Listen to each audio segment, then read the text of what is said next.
I am Filia Ramadhani, number 28. I am Zaskia Nuraini, number 33.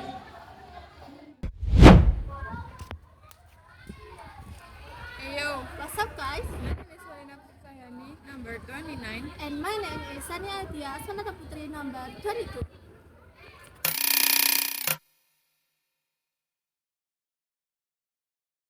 Assalamualaikum warahmatullahi wabarakatuh.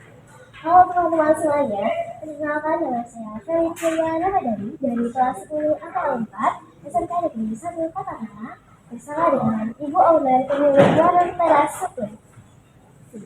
Ya, perkenalkan nama saya Ibu Nia dari Warung Teras Sukun, Jalan S. Supriyadi Gang 6.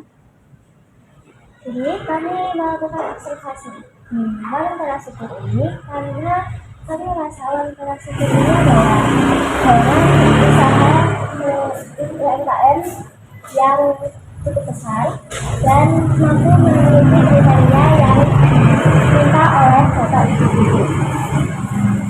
Selanjutnya kami akan melangsungkan sesi wawancara dengan pertanyaan. Pertama kami akan membahas mengenai latar belakang usaha.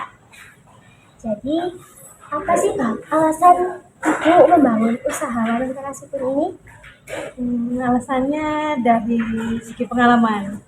Dari segi pengalaman suami pernah ikut di warung lalapan, jadi suami lebih mengerti tentang masak-masak. Saya hanya sebagai pengelola aja. Nah, yang kedua, bagaimana awal mula berdirinya warung teras Sukun ini? Awal mulanya belum di rumah ya. Ya, Masih awal itu di pinggir jalan, masih kaki lima gitu. terus pernah nggak Bu kayak misalnya pernah down terus habis itu masa-masa kayak yang naiknya gitu? Oh iya. Iya, kalau downnya kan emang awal kan buka di warung kaki lima, Iya. itu kan sewa. Iya. Nah, begitu pemiliknya nggak nyewakan lagi, nah itu kita kan harus cari tempat lagi. Nah itu pindah-pindah itu yang buat kan pelanggan jadi bingung. Ya. Akhirnya kami ada di sekitar sini ada rumah lah, sekalian buat tempat usaha juga buat tempat tinggal juga, alhamdulillah sampai sekarang. Ya. Nah, selanjutnya, mengapa Bapak Ibu memilih usaha ini daripada usaha yang lainnya? Ya, kalau usaha makanan kan setiap hari dibutuhkan. Ya. Ya. Daripada yang lain untuk makanan orang mesti setiap hari cari ya. Selanjutnya yang keempat itu bagaimana proses jatuh bangunnya ini tadi? Ya kita tetap semangat aja untuk tetap menjalankan, soalnya ya awalnya cuma nggak punya lahan buat jualan itu, jadinya cari tempat yang lebih dekat dengan sekolahan, dengan lingkungan masyarakat kan lebih dekat. Selanjutnya kita akan membahas mengenai manajemen usaha. Bagaimana Ibu mengelola bahan baku sampai menjadi sebuah makanan yang Untuk bahan-bahan pokoknya tidak setiap hari. Kalau beras, minyak itu kan mungkin 3 hari sekali diusahakan ada terus kan. Kalau yang setiap hari mungkin ayam, kayak sayuran harus setiap hari ya. Selanjutnya, bagaimana Ibu mengatur bahan stok agar selalu ada? Pengecekan itu tiap hari harus, ya nggak boleh sampai ada kurangan. Iya. Terus seberapa sering Ibu melakukan pengecekan? Setiap hari. Setiap hari. Setiap hari. Waktu warung tutup itu mesti harus dicek untuk besok itu harus ada stok gitu ya. Jadi didata ya. Iya. Terus apakah ada sistem pencatatan khusus untuk membantu? Ya, manual aja. Iya. Dicatat. Iya. Nah, di sini saya Karina Putri Cahayani akan melanjutkan mengenai pertanyaan sesi etika profesi. Nah, poin yang pertama yaitu prinsip dalam usaha. Baik, Bu. Apa prinsip utama yang dipegang dalam menjalankan usaha ini? Prinsip saya untuk menu harus tetap ya kualitas dijaga. Untuk harganya juga menengah ke bawah. Untuk harga anak kos saja kalau saya. Kalau harga menengah ke atas nanti ini kan di wilayah kampung ya, jadi harga harus dijaga nggak sampai yang iya. Nah, selanjutnya, bagaimana prinsip tersebut mempengaruhi dan berdampak pada keputusan sehari-hari dalam menjalankan usaha itu? Ya, saya rasa sangat sangat berdampak ya.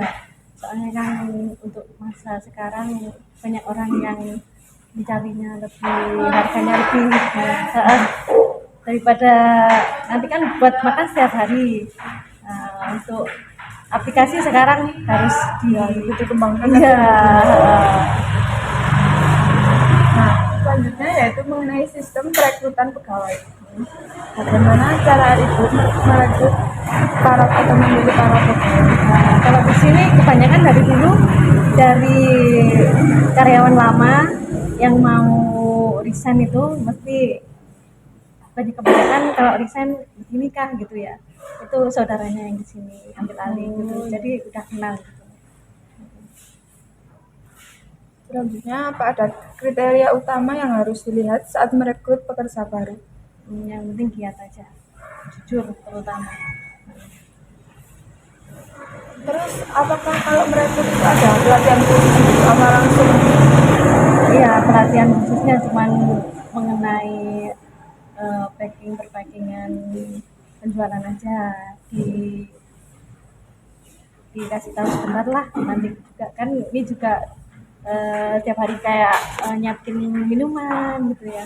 Jadi ada Goreng sistem gitu. trainingnya. Iya, sebentar lah gitu. Terus harus ada sertifikat khusus apa enggak? Enggak ada. Enggak ada. Ya. Selanjutnya yaitu mengenai poin ketentuan pakaian bagi pekerja. Apa harus ada pakaian tertentu yang buat kerja? Enggak lah, yang penting sopan ya. Terus berarti nggak ada?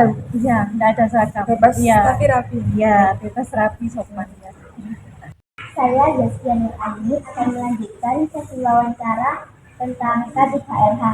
Yang pertama, pengelolaan sisa makanan. Iya. Apa yang Anda lakukan terhadap sisa makanan yang tidak habis terjual? Dimasukkan freezer. Perlu pendingin itu ya, kan bisa diolah lagi untuk besoknya. Yang kedua, apakah ada upaya untuk mengurangi jumlah makanan sisa setiap hari? Harus tahulah rata-rata untuk penjualannya nggak sampai overproduksi gitu ya. Jadi setiap hari produksinya berapa gitu, nggak sampai overproduksi besok sampai kebanyakan produksi gitu ya. Oke. Selanjutnya, upaya kebersihan dan ramah lingkungan. Bagaimana cara Ibu menjaga kebersihan area dapur dan tempat makan agar tidak menimbulkan bau dan masalah kesehatan? Terus setiap hari harus ada piket. Karyawan setiap hari piket. Ada jadwalnya sendiri. Yang kedua, apakah ada kerjasama dengan pihak pengelola sampah terdekat? Ada. Itu jadi setiap hari ada yang ngambilin sampah. Bayar bulanan di sini sendiri. Jadi enggak ikut yang per bulan sama yang lain enggak. Jadi biaya sendiri. Iya. Lanjut, apakah ada usaha untuk menggunakan bahan ramah lingkungan? Untuk saat ini masih pakai styrofoam ya, pakai plastik, kantong plastik biasa itu, belum pakai yang ramah lingkungan mungkin itu belum, kayak di Alfa itu belum ya. Lanjut, bagaimana pandangan Ibu mengenai pentingnya menjaga lingkungan melalui pengelolaan limbah usaha? Itu kalau yang plastik disembunyikan itu, makanya kan kami pakai pengambil sampah sendiri, jadi enggak di sembarangan kayak yang jadi satu itu kan enggak, jadi ada yang ambil sendiri, dikelola lagi gitu ya. Oke, lanjut sesi pertanyaan tentang omset atau pendapatan per bulan. Berapakah rata-rata omset usaha ini per bulan?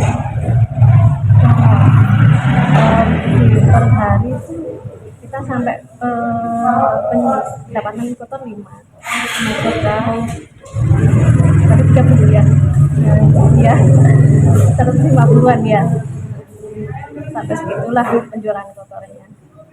Aplikasi sama penjualan offline. Lanjut, apakah omset cenderung stabil atau berubah-ubah? Berubah-ubah ya. Apa penyebab perubahannya? Biasanya kalau ada musim hajatan itu kan kami terima catering ya, itu yang kadang kalau ada musim hajatan catering meningkat, ada program nasi kotak. Bagaimana cara ibu memantau atau mencatat omset per bulan? Setiap bulannya Ya, setiap bulannya itu dari potong gaji, pembelian semua bahan-bahan juga, seperti untuk kotak-kotak kan 1 bulan sekali tuh ya. buat packing-packing itu. Setelah pemotongan itu semua baru tahu ya penghasilan bersihnya per bulannya berapa. Ya, pakai manual, untuk masuk pakai manual. Saya Sania akan melanjutkan wawancara saya mengenai pengelolaan pengeluaran. Nah, bagaimana cara ibu mengatur agar pengeluaran tidak lebih besar dari pendapatan? Iya. Nah, untuk pembelian bahan-bahan baku seperti tempat packing itu jangan sampai over order ya. Jadi per bulan ordernya untuk bahan-bahan baku yang enggak begitu penting harus dimaksimalkan, pengeluaran nggak sampai over gitu ya. Nah, apakah ada pencatatan khusus untuk memantau pengeluaran harian atau bulanan gitu? Pencatatan manual ya. Apakah ada strategi ibu menghemat biaya usaha? Menghemat biaya usaha tetap memantau sendiri ya, masih kami tetap memantau untuk kerja karyawan, meskipun sini karyawan 7 tapi saya sama suami masih turun tangan. Ya itu. Nah, apa saja jenis pengeluaran utama dalam usaha? Misalnya kayak bahan baku, gaji, atau listrik gitu. Yang pengeluaran utamanya packing ya. Untuk terus packing ini kalau sekali order ini mungkin 1 bulan bisa 2 kali, ini sampai per ordernya 10 juta. Itu kan harus kan kalau dikit-dikit lebih mahal, jadi kalau order harus banyak sekalian lebih murah ya, itu juga kan menghemat pengeluaran, tapi juga harganya mahal kalau order banyak. Nah, ini adalah sesi terakhir pesan dan kesan untuk generasi muda. Nah, pertama, apa pesan ibu untuk generasi muda yang ingin memulai usaha? Usaha aja dulu ya, nanti kan berusaha nanti meski ada jalannya ya, semangat berusaha aja. Motivasinya juga jangan takut berkarya. Terakhir, apa harapan ibu terhadap generasi muda dalam mengembangkan usaha di masa depan? Ya, sekarang kan banyak dari HP itu ada aplikasi itu, wawasan juga banyak dari HP kan ya, itu sangat membantu saya rasa untuk mengembangkan juga, untuk promosi lewat TikTok, lewat IG juga itu dimanfaatkan, itu sangat bagus sekarang. Iya. Demikian wawancara pada hari ini, dan terima kasih buat ibunya sudah menyempatkan waktu buat kita wawancara. Assalamualaikum warahmatullahi wabarakatuh. Jangan lupa gambar